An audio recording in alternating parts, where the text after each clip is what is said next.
Ah bah d'ailleurs, notre monde, c'est quelque chose dont tu vas nous parler maintenant, je crois. Mon Quelle Dieu. transition. Oh, c'est... Mais... j'en ai la voix coupée. Alors, raconte-nous tout de ce film kosovar. Oui. Donc là, c'est le Kosovo et quelques mois avant de la proclamation de son indépendance qui aura lieu en 2008. Alors oui, la guerre s'est terminée en 99 et pendant une longue période, le pays a été sous tutelle des Nations Unies. Donc le Kosovo, à ce moment-là, n'avait pas de gouvernement propre, même s'il s'était déjà séparé de la Serbie. Le film va s'intéresser à deux jeunes filles que l'on voit quitter leur petit village pour rejoindre Pristina, donc la capitale, où là, elles vont s'inscrire à la fac pour suivre des études d'anglais, car elles pensent que ça pourrait les aider à devenir interprètes. Interprètes, comme il y a les gens des Nations Unies, elles se disent que ça peut être un moyen d'avoir un travail. Mais elles vont vite déchanter en arrivant donc dans cette université qui est complètement désorganisée.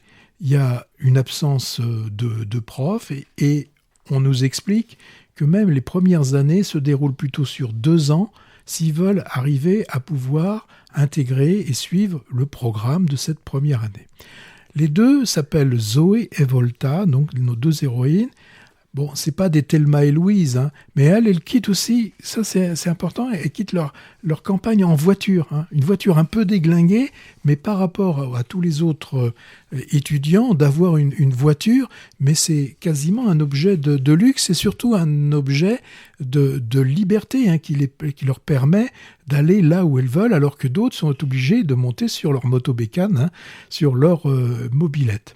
Alors, ce qui va intéresser la réalisatrice, c'est de nous montrer les deux points de vue sur la situation, les deux points de vue des deux héroïnes. Et elles vont avoir des réactions différentes. Si au début, elles sont très, très soudées l'une et l'autre, hein, ce sont des cousines.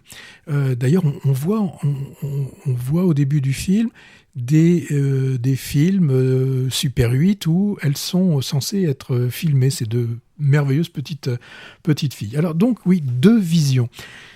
Pour une, il est important de rester toujours fidèle à ses idées et donc de refuser certaines choses et de ne pas accepter. Alors que l'autre, elle est plutôt dans l'arrangement, s'arranger avec la situation, le faire avec.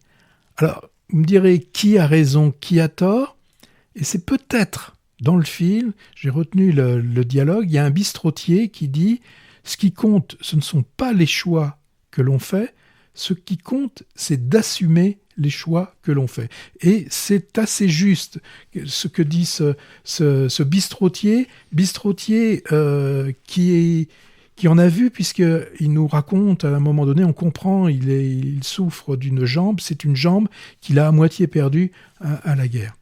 Alors, à la fin du film, la Volta, une des deux, donc celle qui veut rester fidèle à ses idées, dira peut-être, elle nous dit, hein, d'une façon un peu désenchantée, parce que bon, tout ne veut pas réussir hein, dans ce qu'elles font les deux. Elle dit finalement, est-ce qu'on doit s'en vouloir d'avoir juste rêvé trop grand ?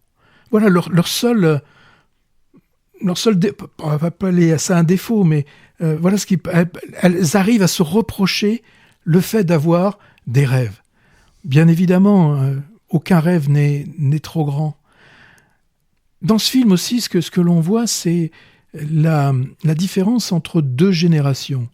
On parle aussi dans ce film que la génération de leurs parents a été ce qu'on a appelé une génération sacrifiée. Mais quand on voit la jeunesse, c'est pire. C'est une jeunesse qui est oubliée. On a l'impression qu'elle n'existe pas, qu'on les a complètement rayés de l'existence. Rien n'est fait pour eux dans ce pays qui est en train de se reconstruire. Alors, la réalisatrice, c'est Loana Bajami. c'est pas son coup d'essai. Hein. Elle avait déjà fait un film que toi tu avais vu, Hervé, que je n'avais pas vu, qui s'appelait, mais ce qui est assez récent, hein, puisqu'on avait parlé il y a peut-être 2 ans dans une de nos émissions. La colline où rugissent les hommes. On en avait parlé, ouais. Et moi, d'après ce que tu me dis, auscultation de la jeunesse un peu désenchantée de son pays, côté féminin, c'est un thème similaire dans le deuxième, d'après ce que tu me dis. Et là, on sent que la réalisatrice aime ces acteurs et ce qu'ils représentent. Elle aime cette jeunesse. Elle a une façon de filmer avec beaucoup de très gros plans. Vous savez, ces gros plans où on voit les visages avec leurs petites aspérités, leurs petits défauts. On voit des vrais visages. Moi, j'en suis ressorti de ce film. Je l'ai trouvé très, très fort. C'est un film qui n'édulcore absolument pas. C'est un témoignage d'une situation à une époque par cette réalisatrice que l'on sent touchée par cette jeunesse oubliée. Bien évidemment, on se dit qu'elle a fait partie de cette jeunesse oubliée, hein, par rapport à l'époque où ça se passe, et elle a tenu à nous montrer tout ça. Donc, pour moi, il est important. Non, pas qu'il est important, mais c'est vraiment un film, dans ces dernières semaines, qui m'a vraiment marqué. Un point intéressant, j'ai été étonné au début, au générique, c'était présenté par Gaumont. Donc j'étais étonné quand même pour un film venant du Kosovo, entre guillemets un petit film. Et j'ai lu après dans le dossier de presse que c'est Olivier Nakache et Éric Toladeno qui ont accompagné le film et qui ont réussi à ce que Gaumont le finance. Donc c'est vraiment un beau film. Et cette Ioana Bajrami, donc la réalisatrice, elle est aussi actrice, elle a joué des seconds rôles dans les films. Elle joue dans les films aussi de Nakache et Toledano. Voilà. Bon, on peut dire quand même à notre auditeur se dépêcher, bien chercher, parce que peu à l'affiche et pas longtemps.